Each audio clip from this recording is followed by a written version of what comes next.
Okay, so another day. So I made this part here. I left off where we weld. Well, I had cut this piece off and then welded it back on, but I did cut out the part. Um, well, sorry, it's not zooming. This phone sucks. So the hard part was getting that bead to match that bead. Now they are the same size. The profiles were pretty much spot on, but you can see, or maybe not, you can kind of see a hair where they're not. So what I'm going to do is I'm going to make this flush. This is 16 gauge. It's really thick. So, and we're going to have some shrinkage when I weld that seam up. And then I'm just going to smooth it out with the grinder. It's not going to be bad at all. It's only off by a hair.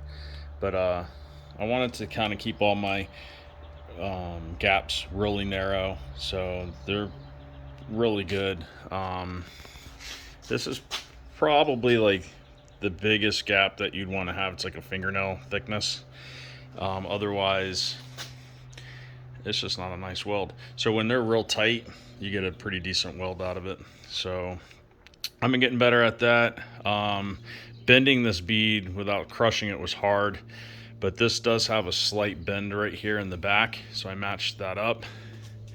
I got it straight across. I used a straight edge, so that from the inside is going to look perfect. And again, it's just me messing around, trying to improve my skills. I don't do this for a living, but I've always been interested in it, and a little patience and stuff, it goes a long way. So that is our next patch panel. I'm going to get this welded up right now. Then I'm going to grind it down, check with the light, fill any holes. If you have any questions on this, I just used a regular Woodward bead roller. I don't have the Super B. I have the regular one, the older one. It flexes like a mother trying to do 16 gauge. It's only rated up to 18. 16 gauge is thicker, and you can tell it flexes hard. So I probably won't do that. I'll probably end up trying to find somebody on Marketplace that's selling a decent bead roller, a beefy one, because I do have these type of beads to make. Then there's beads up in here. There's one right here. You can kind of see it. There it is. So there's a bigger one that's up in here. Then you have the underfloor beads. Oh, look at that. I touched it. So I really like that. The other thing that I would recommend is watch Ray, W-R-A-Y, Shelin, S-H-E-L-I-N. Ray Shelin. I bought this beater bag from him. I got his metal handled hammer, and let me tell you, it's good quality, but his techniques work really well. I have a lot of respect now for metal shaping, taking, especially with 16 gauge. Now I know why he messes with a lot of aluminum. This pan, you would think would be easy to recreate. It is not. There's a lot of understanding, I guess you can call it like the fluid laws of metal. You have to shrink certain parts, stretch certain parts in an order to get the sides to curl up. Then you have the bottom here is kind of flat, and then you want it to bend here. And as that bends, you want this to curl this way and have it all symmetrical, which this is probably not, but it's close. It looks good from the back. That's all that matters. But to make it to where everything comes out to meet up with the curves on the edge, that impressed me. So that was using Ray Shalin's techniques. So I recommend watching a lot of his stuff, especially if you're looking at metal forming. And keeping, what's it called? Keep It Custom, I think it is. I watched some of his videos. His isn't as sophisticated as Ray. A lot of the stuff that I see he does is kind of like what Ray does, but if an amateur was doing it, which is okay. There's a lot of things he does that are pretty cool. But I got some shrinking and stretching flange tips from him. Jap Hands, or I don't know what his channel is. Keep It Custom. So that's that. So now once I get that welded up, I'm just gonna bang these out, so I'll make that a different video. I'm gonna square these off. I'm gonna square this off. This is gonna have a radius, a curve to it. This will have a curve, and then I'll square this off. So that'll be in. I'm gonna cut this flange out because it's there, but it's kind of toast, and that'll take care of that. Tuesday, I'm kind of cheating because I'm running out of time here. I did buy this piece. It's the floor, and then it goes up under the wheel well arch. So I guess you can call that like an outer wheelhouse, kinda, but it doesn't include the actual outer wheelhouse. So a normal inner wheelhouse would be like this section, and an outer wheelhouse would be the rest of this, the whole wheel well. This car is not like that. It's 3 parts. You have the inner, then you have basically like the floor of the wheel well, and then you have a very small, it's about like this size, that goes around. That would be your outer. I did buy those too, I believe. We'll find out Tuesday. I believe I bought the outer, which is this part. I didn't know if I was going to mess this up, so I bought it just to have it. But I do have another one of these cars, so it won't go to waste. I figured my wife and I could race these things. We'll splash into the water at the lake, everyone will go nuts, and then we'll race. So there's a lot of older people that have these cars. They use like old technology trying to think of ways to improve them. This guy Dave did a electric car, I believe it was Dave, and it went really well. I guess it was a little quicker on the road, and it had better performance in the water. So I mean, there's new technology. They have the impeller type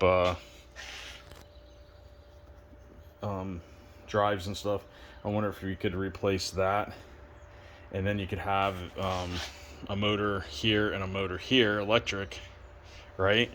And it would help with turning because you could give one side more power than the other. So that would be kind of interesting. Don't know if it'll work, but that would be kind of cool.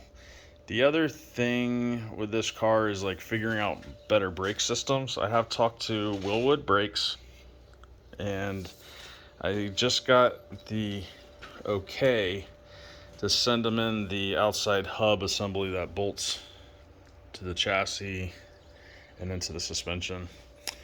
So I'll send them that, and maybe we can get rid of drum brakes. If not on the back, at least if we could do disc brakes on the front would be nice. And the only question is, how well will the pads work if they're soaked in water for a few hours? So I'm not a brake expert. Willwood Brakes will have to answer that. But that will be getting shipped out hopefully this week, and we'll see if they can design it.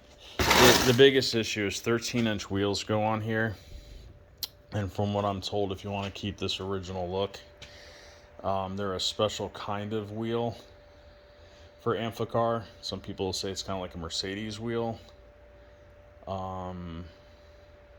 I don't know, maybe it's worth looking into other steel options to keep that look, because it's just a painted rim with a Amphicar hubcap. There's one of the hubcaps right there. I gotta pick that up. And then it's just painted. So that's the other thing we got going on. I did some modifications to my or my sandblaster. I just bought one of these cheap Harbor Freight ones, and honestly, it does what it's supposed to.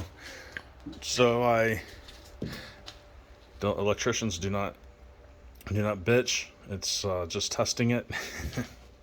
But we could never see inside this thing. Now you can see in here enough. So that room's almost complete. The stupid hose blew off because the clamp snapped. That's more my fault than Harbor Freight's. But I do plan on putting a box. I'm going to mount a box here with these screws. And then I'm going to actually open this hole up a little bit more so it doesn't chafe the wires. And then I'll put a rubber grommet on it. And then the wires will come out into a box. I'm going to have a switch on it. And I'm going to have an outlet. Because where do you plug in your vacuum cleaner if you're taking up all your outlet spaces? So I'll have an outlet up here for the vacuum cleaner with a switch to turn the vacuum cleaner off and on, and the light off and on. So I guess I'll have two switches. So that's this. The only other upgrades I did to this was and this was probably the first one the first upgrade I did was a real thick rubber gasket. It would constantly drop sand on the ground, and ever since I put this gasket on, it has not. It seals really nice. If I plug these the hole that's in the back, because the air comes from back there, if I plug that, it'll actually suck. The glass and the gloves will stand straight out. I mean, this thing's airtight for the most part. So yeah, I mean, it's cheap. It does what it's supposed to. I've looked at the $2,000 blasters. The cabinets are bigger, yes. I haven't really needed bigger. But this does what it's supposed to. The only thing I would like to add to this is if I can get some sort of some sort of vibrator that I can put on, it's basically three sides of this. And it ran on air, it would keep the sand flowing to the bottom. Because occasionally I have to take this wooden mallet and then I just kind of tap it on each side and get all the sand back down to the bottom. But it goes for hours, so I'm not really going to mess with that right now. What other stuff since I got you guys here? The Max Jacks, they don't make it anymore. Somebody did pick it up. They're starting to make something similar. They bought them out. But it works well. I like it, especially in the shop. I can get the car up as high as I need it. Shorty oil change, that thing works good. That engine back there is a DeLorean engine, so that'll be another project. I have two DeLoreans. One, the engine was pulled out, torn apart, machined, but never reassembled. So I picked this engine up to go in its place. This was out of a running car. That DeLorean has actually been transformed into a time machine DeLorean. And then my other DeLorean, I just pulled it out. It's under this car cover. This has the Amphicar engine in it. So that is my other DeLorean. And then this is I just can't wait to get on this project. Just got to get this Amphicar out of here so I can put the Amphicar in the garage somewhere else. But this is going to be a hell of a project. So we finally got the chassis all set up. Now I just have to build the inner structure, the cockpit area, put the dash in, start running the electrical, the lines. I'll be dropping a LS motor in here. Not quite sure which one, but this one will be our next project that we're going on. And not to be mistaken with side projects, I do have this is an 83 Trans Am, black, beige interior. I got George Barris's molds for kit from Knight Rider, so it's gonna be legit. as far as the looks. And way off in the distance, that's going to be Ecto 1 from Ghostbusters, but that probably be a year away before we touch that. So there's quite a few things going on here. This guy will be coming up for sale. That's a 77 special edition Trans Am, Y82 code. It's an automatic. The metal's really good. The quarters, all that stuff are really good on it. I need to get it cleaned up and sold before it gets ruined. I lost my father-in-law who had a shop, and I used to be able to keep stuff there and work on it, and it's just I don't have it anymore, so I have to start letting some things go. So that's where we're at. This is the Amphicar project, and we'll see how far we get today.